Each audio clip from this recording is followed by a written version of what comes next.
I bet you have a few gondolas on your layout sitting empty. They've been called the dumpsters of the railroad, but they are essential and one of my favorite types of rail cars. A loaded gondola adds a new dimension to your model railroad. Hi, I'm Fran from the 5 Minute Modeler, and today we're taking the 5 for 5 challenge. 5 custom loads in 5 minutes of technique. But before the load goes in, we have to fix that toy train look.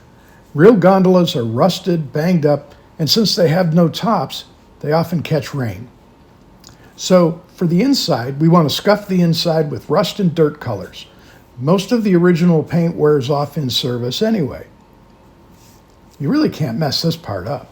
Then use white glue to secure scraps of wood, wire, or thread. This is called dunnage. It's the debris left behind from the last job.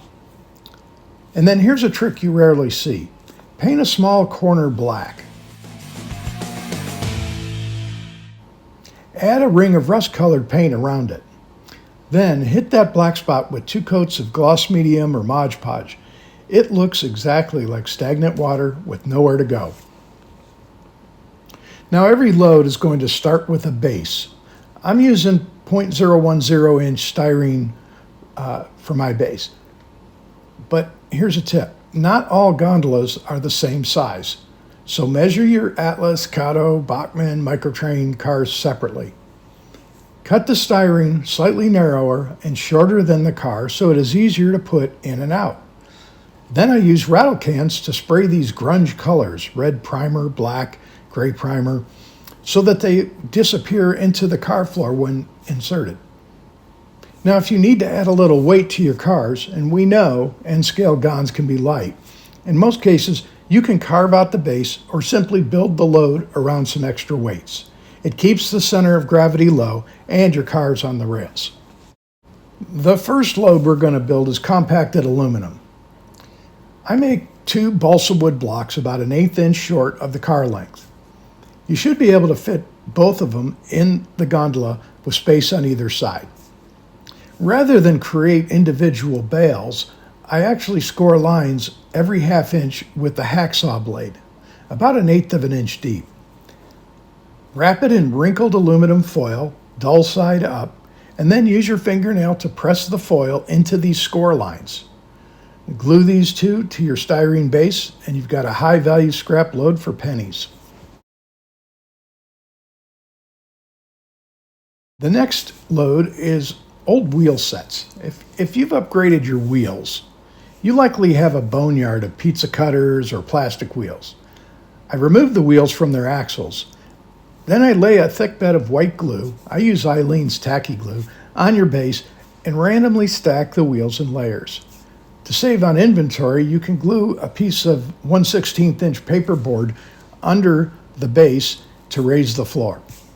A quick blast of rust spray paint and some pan pastels make these look like they've seen their best days.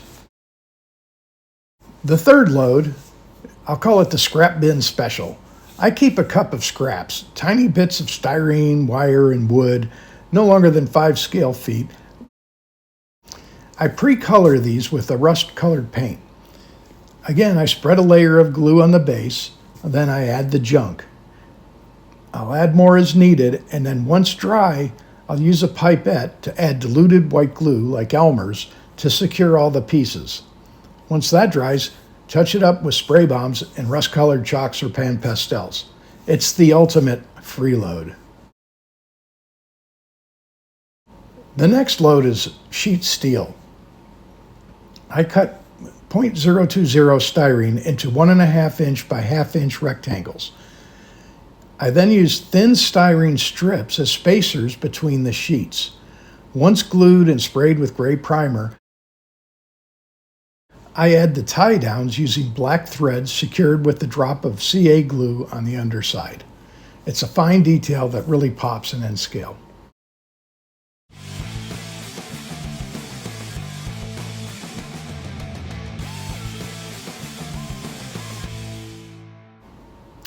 And then the last load is pulpwood.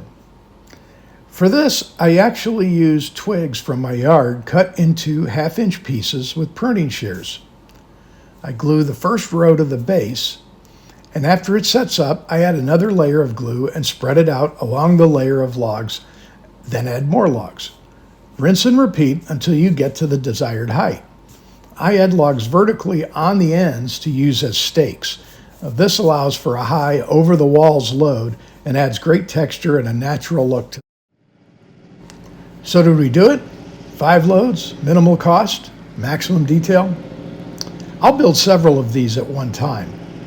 And these loads will make those freight drags look prototypical. But how about you? Do you have a favorite scratch-built load? Let us know in the comments. Hit that thumbs up, subscribe, and we'll see you next time on the 5 Minute Modeler.